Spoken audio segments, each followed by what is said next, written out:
The auditorium of the Harmony City Youth Music Festival was cold enough to make the fingertips of the performers tremble. But that wasn't what made 13-year-old Layla Reeves shiver as she walked to the center of the stage. It was the way. Every whisper, every stare, every half-hidden smirk followed her steps like shadows she never asked for. Layla had waited 3 years to be old enough to audition for this competition, one that promised a scholarship to the prestigious Crestmont Arts Academy, a dream far too big for her single mother to afford.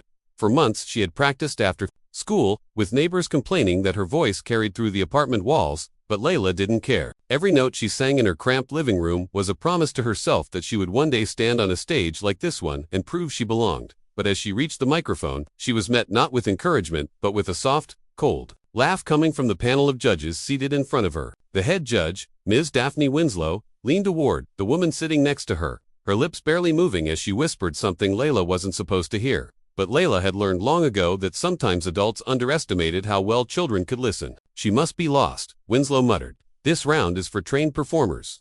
The second judge, a tall man named Mr. Dalton Reed, didn't bother to lower his voice. Maybe she wandered in from the community choir group.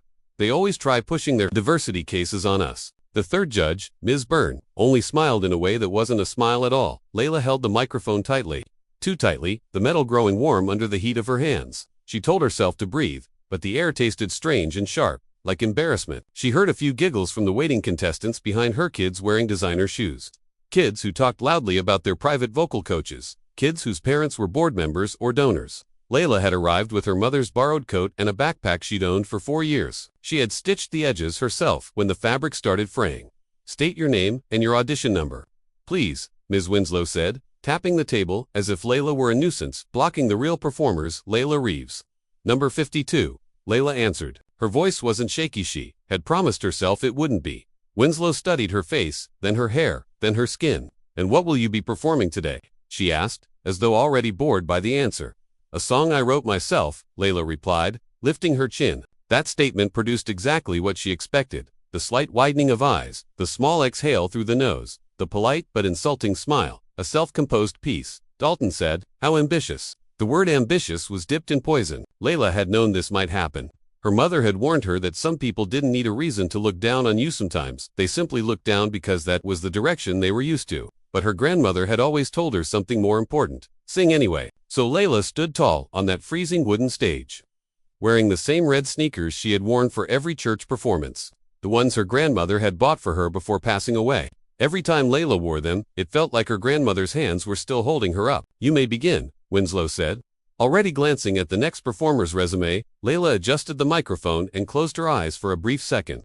She could hear her mother's voice from that morning, whispering as she braided her hair. No matter what they say, you are more than their expectations. She opened her eyes, but before she could begin singing, Dalton Reed loudly cleared his throat. Before you start, Layla, do you have formal vocal training? No, sir, she answered. He nodded, as if confirming an assumption. Any private lessons? Any certified instruction? Conservatory background? No, sir. Ms. Byrne leaned back in her chair. And yet you believe you're ready to compete at the national level? Layla didn't answer right away. Everyone in the auditorium seemed to be waiting for her to crumble, to shrink, to apologize for standing on the same stage as the well-polished children behind her. Yes, she said simply, I do. More laughs followed, light, controlled, but cruel. Layla lifted the microphone again, but before she could start, Dalton spoke once more. One more thing. What inspired you to write your own song? It's rather unusual for someone with your background. My background, Layla repeated, though she already knew what he meant. She waited, giving him a chance to say it out loud, but he didn't. He didn't have to. His tone said enough. Yes, he continued. Typically, original compositions require a certain level of artistic exposure and cultural refinement. Layla didn't answer him. She closed her eyes again, not to escape, but to strengthen herself. My inspiration, she finally said, was growing up in a place where people underestimate you before you speak. So you learn to speak in a way they can't ignore. Some of the contestants stopped giggling at that. Winslow rolled her eyes. Very well. Begin. Layla took a deep breath. She thought of the nights she'd spent practicing on the fire escape outside her apartment, her voice blending with the rumble of buses and the laughter of neighbors. She thought of the church choir, where she learned how to make her voice rise above clapping hands and stomping feet. She thought of the lullabies her grandmother sang on sticky summer nights. Songs about strength hidden inside the bones of every black girl who ever had to fight to be heard. Layla began singing. Her voice at first was soft in the way a flame begins before it spreads. The judges looked unimpressed for the first few seconds, glancing at notes and frowning at their tablets. But Layla didn't rush. She let the music grow naturally, letting each word slide effortlessly from a place deeper than her lungs. Her song told a story of a girl who grew up in a world that tried to shrink her, a world that whispered what she couldn't be, shouldn't be, would never be. But the melody, soft at first, transformed into something bold, something bright, something undeniably alive. Her voice grew louder, clearer, soaring to heights the judges didn't expect. The type of heights no lesson could teach. By the time Layla reached the chorus, the auditorium was silent, then stopped moving. Mr. Dalton Reed lifted his head. Ms. Byrne leaned forward without realizing she had moved. Layla kept singing, her voice warm, rich, powerful, carried the rhythm of her grandmother's hands clapping in church, the echo of her mother's encouragement, the weight of every moment she had been told she didn't belong. She sang with a force bigger than her 13 years, bigger than the auditorium,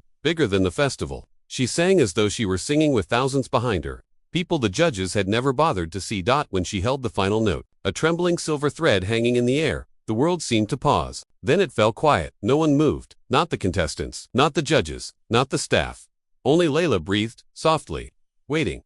The first judge to react was Ms. Byrne. She blinked rapidly, caught between awe and disbelief. Dalton cleared his throat as if trying to swallow the shock. Winslow finally spoke, her voice sharp again as she tried to regain control of the moment. "Thank you," she said. "That was unexpected." They didn't clap, they didn't compliment. They didn't even look at her long. Instead, Winslow tapped her screen and said, "You may go." Layla frowned. "Did I pass?" Dalton gave a small shrug. "We'll post results later." Layla swallowed. Despite her performance, despite the silence she created, she could feel something wrong. They weren't judging her voice. They'd decided long before she opened her mouth. As she walked off stage, she heard Winslow whisper sharply, "Absolutely not. We can't let her through. It will set the wrong precedent." Dalton nodded. "Too raw, too emotional." "Too much," Byrne murmured. Layla reached the wings just in time to hear Winslow say, "She's talented, but she's not Crestmont material." Crestmont material. That phrase stuck in Layla's chest like a shard of glass. She pushed through the hallways, numb, until she reached the exit where her mom was waiting. One look at Layla's face, and her mother knew. "What happened?" she asked gently. Layla opened her mouth, but no words came out. Only tears she had held on stage. Tears she refused to let fall until she was somewhere safe. Her mom wrapped an arm around her. "Baby, what did they do?" Layla shook her head. "They didn't even see me, Mom. They looked at me like I didn't belong there." Her mom's jaw tightened. "Oh, they saw you. That's the problem. Your light is too bright for people who live in shadows." But Layla didn't feel bright. She felt small and tired and angry, more angry than she had ever been. She didn't know that the humiliation she felt in that moment wasn't the end of her story, but the beginning of something much bigger. She didn't know that someone else had been watching, someone the judges didn't expect, someone who would change everything. And she definitely didn't know that behind those polished smiles and crisp, white judging sheets, the festival hid secrets far darker than bias. Secrets she was about to become the center of. Because when she walked off that stage, she didn't walk away defeated. She walked away burning. And flames always rise. Nia didn't sleep the night after the rehearsal collapse. Her mind kept replaying the look on Harper's face, the mix of disgust and satisfaction. It wasn't just cruelty, it was strategy. Harper wanted her gone. Nia felt it in every tense breath, again and again. The next morning, when she pushed open the auditorium doors, the room fell into a shallow hush. The other contestants stood scattered around the stage, whispering like bees buzzing over a rotting fruit. Every whisper carried her name. Every glance stabbed like a needle she had to pretend not to feel. When the producer, Claire Morton, entered with her clipboard, her heels clicking like warnings across the floor, everyone straightened. Claire's face was the kind that never smiled with warmth, only with power. The kind of smile used to control, not comfort. She scanned the rows, eyes briefly passing Nia before sliding past her like she wasn't worth the inconvenience to focus on. "Listen up," Claire said sharply, flipping papers. "We're restructuring the lineup due to some complications." Everyone shifted. Some smirked. Harper twirled her blonde ponytail with a self-satisfied shrug. Claire continued. "Tonight's broadcast is important. Our donors, sponsors, and network partners will be watching. We need consistency, excellence, reliability." The words were daggers disguised as virtues. Then Claire lifted her gaze, and her voice sharpened in IA. "You'll be performing last." Performing last was dangerous. It meant ratings would dip. It meant fewer votes. It meant more time for the judges to pick her apart. It was the position reserved for the contestant they wanted gone but needed to pretend they had given a chance. A low murmur rippled across the room. But Nia swallowed her fear. "Yes, ma'am," she said quietly. Harper laughed, loudly. "Good luck staying conscious this time." A few others snickered. But Nia didn't respond. Not because she was weak, because she was learning where and when to fight. Silence could be sharper than a blade.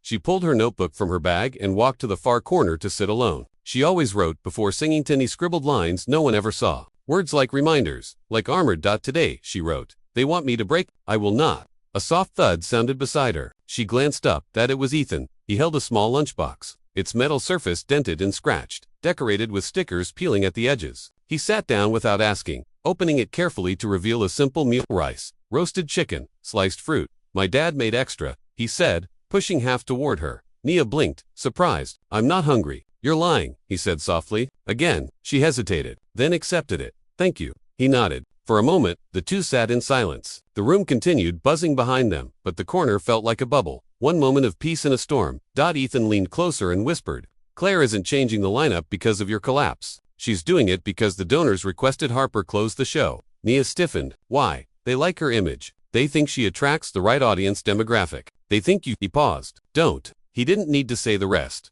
Nia looked down at her hands. I'm tired, Ethan. Not of singing, of being hated for things I can't fix. He swallowed. Then don't fix them. Fight them. She met his eyes. Something in his face was different today. Braver, or maybe desperate.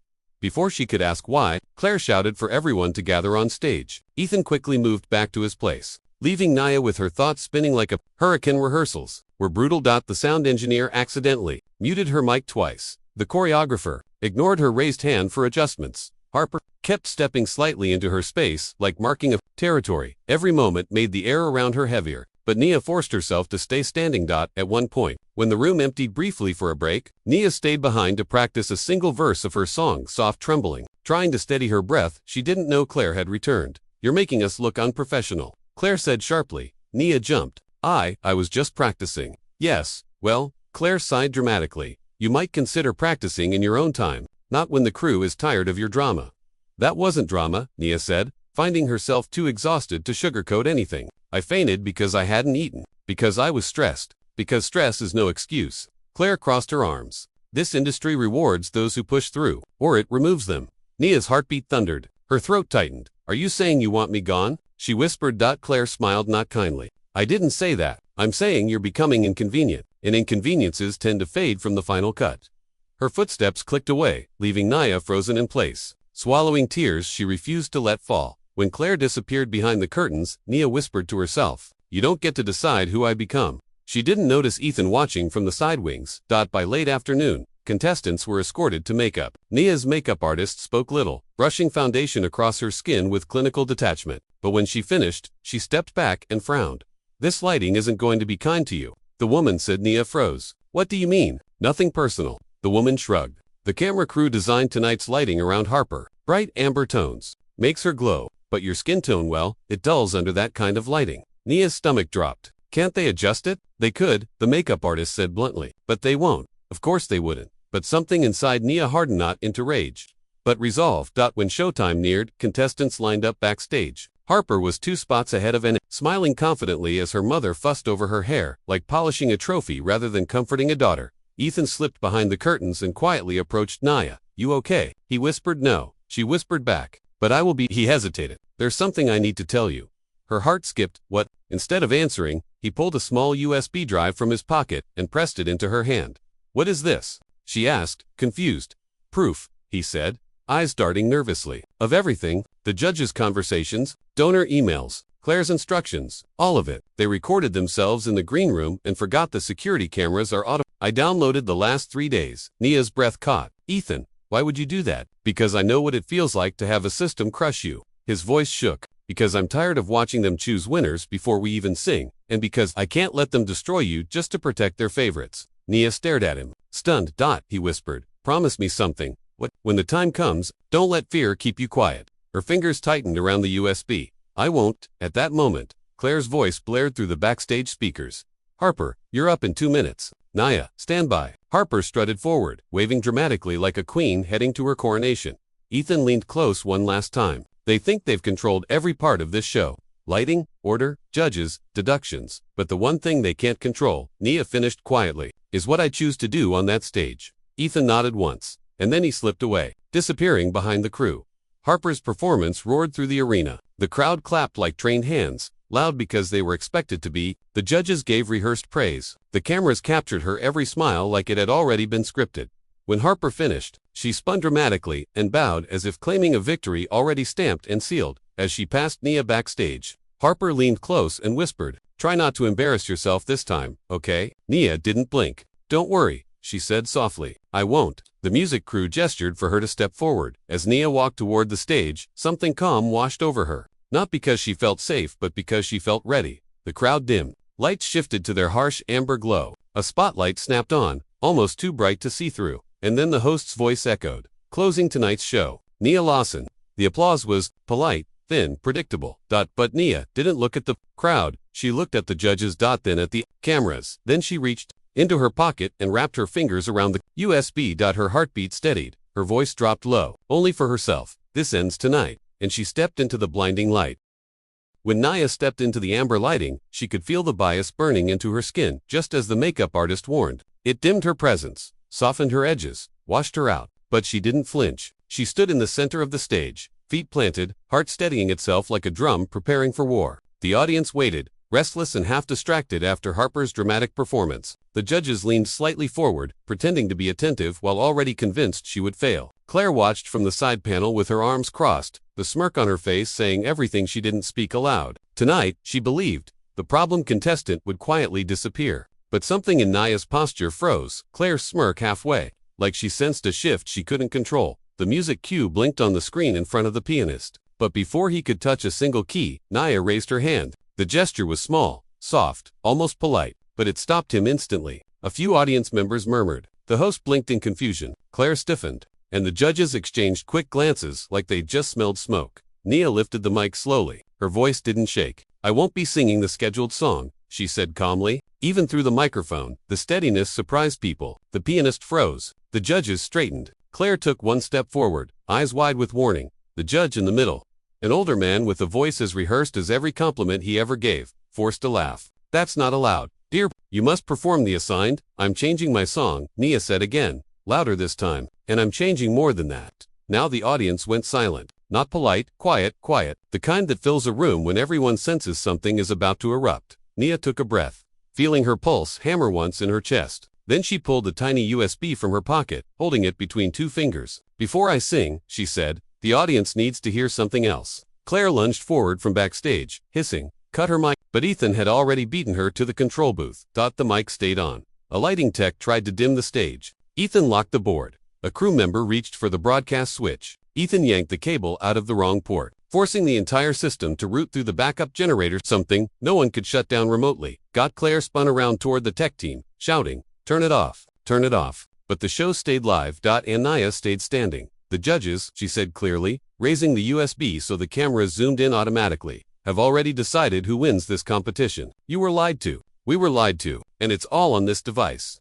Gasps shot through the audience. The cameras, confused by the unscripted chaos, zoomed between Claire, the judges, and Nia's face like trying to find the safest lie to cling to. The judge on the left slammed his palm on the table. "This is outrageous." "Security, go ahead," Nia said softly. "Everyone already knows what this will look like if you drag me off stage." She wasn't threatening. She was stating a fact. Ethan, still unseen by the crowd, inserted the USB into the main media port linked to the giant screen above the stage. He tapped once, twice, then looked at Nia through the small gap in the curtains. She nodded. The screens flickered. Then audio crackled loudly through the speakers. Claire's voice played, first, cold, sharp, merciless. "We need Harper to win. Donors like her. Her face is marketable. Nia's not the right image. Keep her nervous. Keep her off balance. Push her to cry if you have to. The audience loves a fragile moment, but not too much. Humiliation sells, but triumph from the wrong contestant doesn't." The audience erupted. Some gasped. Some shouted. Some covered their mouths.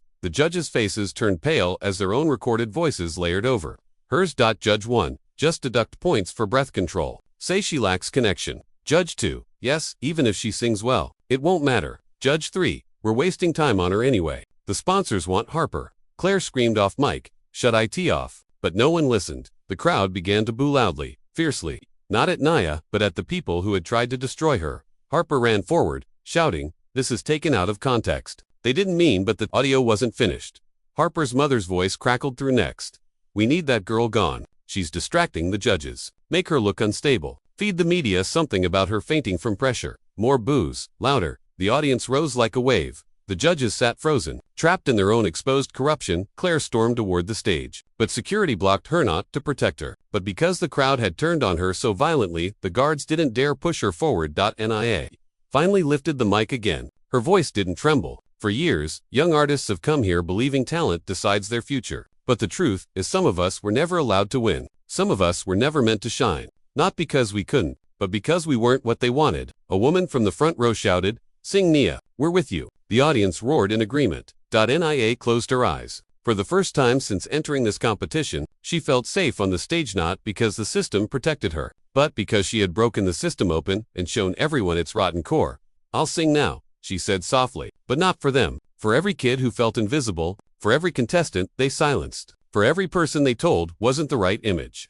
The pianist hesitated. Then, with a nod only Nia could see, he began to play not the assigned song, but the one she had practiced in secret for weeks. A song she wrote herself. A song she never thought she would be brave enough to share. The first notes floated out like a slow, rising dawn. Nia sang. Her voice didn't shake. It soared. It cracked open the room like a storm breaking through a weak roof. It climbed and dipped with pain, courage, defiance, and hope braided together. People stood. Some cried. Many filmed. The judges could do nothing but listen as the girl they tried to erase filled the room, with a sound too big to contain. Halfway through the performance, Harper fled backstage in tears, not because she was innocent, but because the world had finally seen her throne crumble. When Nia hit the last note, clear and full of everything she'd survived, the room exploded into a standing ovation, so loud it rattled the lights. The cameras stayed on her, not because they were ordered to, because everyone watching demanded it. When the applause faded, Nia lowered the mic and bowed deeply, not to the judges, not to the producers, but to the crowd that refused to let her be silenced. Backstage chaos erupted, executives shouting, legal advisors scrambling, security escorting the judges out as people jeered at them. But Nia stayed calm. She walked off stage with her head high, the echoes of her own voice still ringing in her ears. Ethan met her halfway, breathless. "You did it," he said, his voice cracking. "You really did it." Nia looked at him wryly, looked and finally allowed herself to smile. Not a small smile, a full, unguarded one. "No," she said, "we did." Within minutes, social media exploded. Clips of her speech and song spread like wildfire. Sponsors dropped the show. Networks demanded investigations. A national conversation sparked overnight about racism, corruption, and the illusion of fairness in entertainment. By morning, the entire jury panel had been fired. Claire resigned. Harper vanished from the public eye, and Nia became the name on everyone's lips, not because she won the show, but because she exposed the truth. When people asked her what the moment meant to her, she always said the same thing: "I didn't win their competition. I won my voice back." And that, she realized, was worth more than any trophy they could have tried to deny her. Asterisk.